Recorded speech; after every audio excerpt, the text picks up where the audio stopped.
हरे कृष्ण। भारतीय संस्कृति में व्रत एवं उपवास सुख, समृद्धि, आरोग्यता, धन, वैभव और श्री कृष्ण भक्ति प्राप्ति करने के एक सुगम उपाय के रूप में जाना जाता है।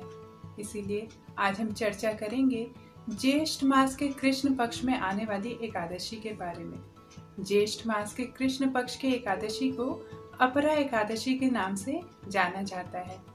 यह अपरा एकादशी अपने नाम के अनुरूप ही व्रत करने वाले को अपरंपार धन, वैभव, प्रसिद्धि एवं श्री कृष्ण भक्ति प्राप्त कराने में सर्वसमर्थ है। अपरा एकादशी पाप योनि अर्थात प्रेत योनियों से भी मुक्ति प्रदान करती है। एक बार राजा युधिष्ठिर ने भगवान श्री कृष्ण से अपरा एकादशी का महात्म्य पूछा। इसका उत्तर देते हुए भगवान श्री जनार्दन ने बताया कि अपरा एकादशी व्रत करने वाले को अपरंपार पुण्य की प्राप्ति होती है। कुरुक्षेत्र में स्वर्ण एवं गौ दान देने से तथा गंगा तट पर पिंड दान देने से जो फल प्राप्त होता है वह एकमात्र अपरा एकादशी का संपादन करने से स्वतः ही प्राप्त हो जाता है। गुरु की निंदा करना, दूसरों की निंदा करना, चुगली करना, धोखा देना एक निंदनीय पाप कर्म है, जिसके फल स्वरूप जीव को नरकगामी होना पड़ता है तथा अनेकों दुख उठाने पड़ते हैं। लेकिन एकमात्र अपरा एकादशी व्रत का अनुष्ठान करने से, इसके पुण्य के प्रताप से कोई भी जीव विभिन्न प्रकार के पाप योनियों से मुक्ति प्राप्त कर लेता है। इस व्रत की कथा इस प्रकार है। प्राचीन काल में महिध्वज नाम के एक राजा थे। वह बहुत ही सदाचारी और धर्मात्मा थे, किंतु उनका छोटा भाई वज्रध्वज बहुत ही पापी, निकृष्ट, धूर्त और कुकर्मी था। वह अपने बड़े भाई से बहुत ईर्ष्या करता था।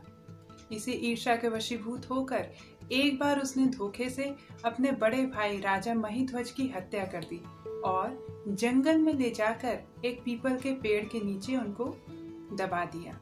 अकाल मृत्यु के कारण राजा महिध्वज प्रेत योनि को प्राप्त हुए और प्रेत बनकर उसी पीपल के पेड़ पे निवास करने लगे। विभिन्न प्रकार के उत्पात भी करने लगे। एक बार उस जंगल से धौम्य मुनि गुजरे। उन्होंने अपने तपोबल के प्रभाव से उस पीपल के पेड़ पर रहने वाले प्रेत का संपूर्ण अतीत जान लिया। दयावश धौम्य मुनि ने राजा महिध्वज को प्रेत योनि से मुक्ति दिलाने के उद्देश्य से अपरा एकादशी व्रत का अनुष्ठान किया और उसका संपूर्ण पुण्य राजा महिध्वज को प्रदान किया। उस पुण्य के प्रभाव से राजा महिध्वज को प्रेत योनि से मुक्ति मिली और वह दिव्य देह धारण कर उच्च लोकों को प्राप्त हो गए। अपरा एकादशी व्रत का विधान इस प्रकार है। व्रत करने वाले इच्छुक व्यक्ति को चाहिए कि वह इसकी तैयारी दशमी तिथि से ही आरंभ कर दे। दशमी तिथि को संभव हो तो एक भुक्त रहें और रात्रि के समय देर रात्रि भोजन न लें, ना ही गरिष्ठ भोजन लें। भोजन में मसूर की दाल, मांस, प्याज, लहसुन, चाय, कॉफी आदि तामसिक पदार्थों का सेवन वर्जित है। एकादशी तिथि वाले दिन ब्रह्म मुहूर्त में उठकर स्नान आदि से निवृत्त होकर भगवान श्री कृष्ण की मंगल आरती करनी चाहिए। मंगल आरती करने के उपरांत उनके पवित्र नामों से युक्त महामंत्र अर्थात हरे कृष्ण कृष्ण कृष्ण हरे हरे, हरे राम राम राम हरे हरे, इस महामंत्र का अपने सामर्थ्य अनुसार 1, 2, 4, 8, 16, 32, 64 अथवा इससे अधिक भी माला जप करना चाहिए। जप करने के पश्चात दिन भर भगवान श्री कृष्ण के शास्त्रों का अध्ययन करना चाहिए। भगवान श्री कृष्ण के अत्यंत अद्भुत शास्त्र हैं, जैसे श्रीमद् भगवद गीता, श्रीमद् भागवतम, चैतन्य चरितामृत आदि। ये अत्यंत रसमय ग्रंथ हैं। हमें इनका आस्वादन और अध्ययन अवश्य करना चाहिए। यदि संभव हो तो व्रत के दौरान आप उपवास रखें। उपवास रहना श्रेष्ठ है। यदि उपवास रहने का सामर्थ्य न हो तो आप जल पीकर अथवा फलाहार रहकर व्रत का अनुष्ठान कर सकते हैं। दिन भर भगवान श्री कृष्ण के जप एवं शास्त्र अध्ययन में समय लगाने के पश्चात रात्रि में भगवान श्री कृष्ण का जागरण करना चाहिए। कीर्तनाद एवं कृष्णस्य मुक्त संगः परम व्रजेत। यह कलयुग में अत्यंत महत्वपूर्ण है कि हम भगवान श्री कृष्ण के हरे कृष्ण महामंत्र से भगवान श्री कृष्ण का कीर्तन करें।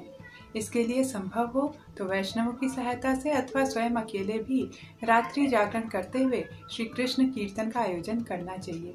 अगले दिन ब्रह्म मुहूर्त में उठकर भगवान श्री कृष्ण का मंगल आरती संपन्न करें। उसके पश्चात गौ और वैष्णवों का सम्मान एवं सेवा करके अपने व्रत का पारण करें। उत्तर भारत में अपरा एकादशी 18 मई 2020 को है तथा इसका पारण काल का समय 19 मई 2020 को सुबह 5:27 से लेकर 10 बजे तक है। प्रत्येक जीव अपनी इच्छा और कर्म के अनुसार विभिन्न योनियों में जन्म लेकर विभिन्न प्रकार के कष्टों को भोगने के लिए विवश होता है। एकमात्र मनुष्य शरीर ही ऐसा है जिसमें हम अपने कर्म के बल पर भगवान श्री कृष्ण की दुर्लभ भक्ति को प्राप्त कर सकते हैं और इस दुर्लभ भक्ति के बल पर हमेशा के लिए इस संसार चक्र को काट सकते हैं। तो आइए श्री कृष्ण भक्ति प्राप्ति हेतु अपरा एकादशी व्रत का अनुष्ठान करें तथा इस दुर्लभ मनुष्य शरीर को सार्थक बनाएं। हरे कृष्ण।